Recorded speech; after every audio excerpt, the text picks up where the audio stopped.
നല്ല ഹാപ്പിയാണല്ലോ. നല്ല സന്തോഷം. നമുക്ക് പെർഫോം ചെയ്യാൻ കിട്ടുന്ന ക്യാരക്ടേഴ്സ് വിരളമായിട്ടാണ് കിട്ടാറ്.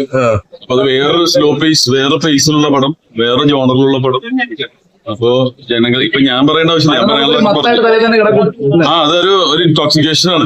അപ്പൊ അത് ഞാൻ അതുകൊണ്ടാണ് അതിന് പറ്റിയ ഒരാളെ ഞാൻ അലൻസിറേറ്റർ വിളിച്ചിട്ടുണ്ടെന്ന്. അതാണ് അതിനെക്കുറിച്ച് ഒരു സെൻസറിങ് ഒരു മോണ്ട് പച്ചയ്ക്ക് പറയുന്ന ആളാണ്. കൃത്യമായിട്ടൊരു ജഡ്ജ്മെന്റ് കിട്ടാൻ വേണ്ടി ഞാൻ അദ്ദേഹത്തിനെ കൈപിടിച്ച് വിളിച്ചിട്ടുണ്ട്. പ്രേക്ഷകർക്ക് അഭിപ്രായം എങ്ങനെ ഉണ്ടായിരുന്നു കണ്ടിട്ട്? അല്ല, അത് നിങ്ങൾ ചോദിക്കണ്ടേ. ഇപ്പൊ നിലവില് പലർക്കും ഇഷ്ടപ്പെട്ട് വേറൊരു ജോണർ, വേറൊരു ട്രാവലാണ്. അപ്പൊ ആ ഒരു മൈൻഡില് പടം കാണുകയാണെങ്കിൽ വേറൊരു ഫ്ലേവറിലുള്ള ഒരു സിനിമ കാണാൻ പറ്റും. ആ പാട്ട് ഞാൻ പറഞ്ഞില്ല, വിനീത് ശ്രീനിവാസനാണ് അത് ഷെയർ ചെയ്തത്. ഞാൻ പറഞ്ഞില്ല, കൃത്യമായിട്ട് ഞാൻ പല പരിപാടിക്കും ജഡ്ജ് ആയിട്ടിരിക്കുന്നുണ്ട്, എന്നെ ജഡ്ജ് ചെയ്യുന്നത് കറക്റ്റ് ആയിരിക്കും എന്നുള്ളത്. അതുകൊണ്ടാണ് വിനീതിന് പാട്ട് ഇഷ്ടപ്പെട്ടെങ്കിൽ മാത്രം ഷെയർ ചെയ്താൽ മതി എന്ന് വിനീത് ശ്രീനിവാസന്റെ പേജിൽ ഷെയർ ചെയ്തു. അപ്പൊ അത് നല്ല പാട്ടായിരുന്നു. ഇനിയും കണ്ടിന്യൂ ചെയ്യോ? പിന്നെ ഞാൻ പിന്നണി ഗാന രംഗത്തൊക്കെ ഒന്നിനെ കുറിച്ചും അറിയാൻ പാടില്ലാത്തതുകൊണ്ട് ടെൻഷനില്ല. അക്കാഡമിക്കലി ഇതൊന്നും പഠിക്കാത്തത്. പക്ഷെ എല്ലാവർക്കും ഇഷ്ടപ്പെട്ടെന്നാണ് അറിഞ്ഞത്. വളരെ സന്തോഷം. Thank you. ചേട്ടാ, എങ്ങനെ ഉണ്ടായിരുന്നു നമ്മുടെ ടിനി ചേട്ടന്റെ മത്ത്? എങ്ങനെ ഉണ്ടായിരുന്നു? നിങ്ങളുടെ പെർഫോമൻസ് മാത്രമല്ല, ഇതിനകത്ത് വർക്ക് ചെയ്ത എല്ലാവരുടെയും പെർഫോമൻസ്, അത് ആക്ടർ എന്നുള്ള രീതിയിൽ എന്നെ അത്ഭുതപ്പെടുത്തി. നിങ്ങളുടെ പെർഫോമൻസ് ഇങ്ങനെ ഇത്രയൊക്കെ വരുമെന്ന് ഞാൻ അറിഞ്ഞു. പക്ഷെ എനിക്ക് കിട്ടി, ഞാൻ കുറച്ചുകൂടി നന്നാക്കിയാണ് എന്നാണ് എനിക്ക് തോന്നുന്നത്. അവന് അപ്പന്റെ വേഷം കൊടുത്താൽ മതിയായിരുന്നു. അപ്പൊ അവന് എനിക്കൊരു ബദലായി വരികയാണ്. എനിക്ക് അങ്ങനെ ശത്രുക്കൾ ഇഷ്ടമാണ്, നിങ്ങളാണ് ഇഷ്ടം. ആ കുട്ടി മോളൊക്കെ അഭിനയിച്ച പെർഫോമൻസ് നന്നായിട്ടുണ്ട്, ഗംഭീരമായി. നമ്മള് അങ്ങനെ വേണം, പുതിയ തലമുറ പറഞ്ഞു. പുതുഭാഷ വേണം സിനിമയ്ക്ക്, സാഹിത്യത്തിൽ, എല്ലാ കലയിലും. ശില്പങ്ങളിൽ പോലും പുതുതായിട്ടൊരു സാധനം. ഓക്കെ. ഇപ്പൊ ടിനിചേട്ടനോട് സംസാരിച്ചപ്പോ പറഞ്ഞ, അതായത് അലൻസിയേട്ടനെ വിളിച്ച് കാണിക്കണം, അതായത് പച്ചയ്ക്ക് പറയുന്ന ആളായതുകൊണ്ടാന്ന് പറഞ്ഞത്. അപ്പൊ ആ ഒരു പച്ചയ്ക്ക് ചോപ്പിടല്ല പറയുന്നത്, ഞാൻ പച്ചയ്ക്ക് തന്നെ പറഞ്ഞു. പച്ചയ്ക്ക് പറയാണ് നല്ല പടമാണ്. അപ്പൊ ഞാൻ ആ പച്ചയ്ക്ക് പറയാം, നല്ല പടമാണ്, ഇഷ്ടമായി, ഞാൻ എൻജോയ് ചെയ്യും. നല്ല മേക്കിംഗ്, നല്ല ഡയറക്ടർ, നല്ല സ്ക്രിപ്റ്റ്, നല്ല ഫോട്ടോഗ്രാഫി, പെർഫോമൻസ് വൈസ് എല്ലാവരും ജീവിക്കും. ടിനിചേട്ടന്റെ പാട്ട് എങ്ങനെ ഉണ്ടായിരുന്നു? പാട്ട് ടിനിചേട്ടൻ പാട്ട് പാടിയായിരുന്നു, എങ്ങനെയുണ്ടായിരുന്നു? പാട്ടൊന്നും ശ്രദ്ധിച്ചില്ല. ഞാൻ ഒരുപാട് പാട്ട് ഇതിനു മുമ്പ് കേട്ടിട്ടുണ്ട്,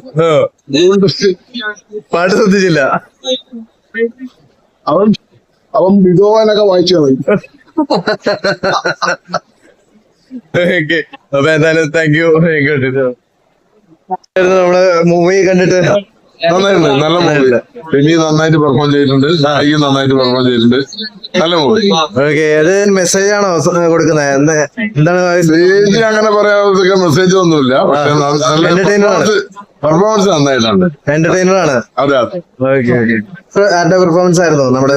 പിന്നെ വേട്ടക്കാരൻ ഒരാള്, പണ്ട് മല്ലാപൂർ ദേവനാരായണനില് ഒരു വേട്ടക്കാരനുമായിരുന്ന ഒരു വേഷം ചെയ്ത ആളാണ്, അതാണ് ചെയ്തിരുന്നത്.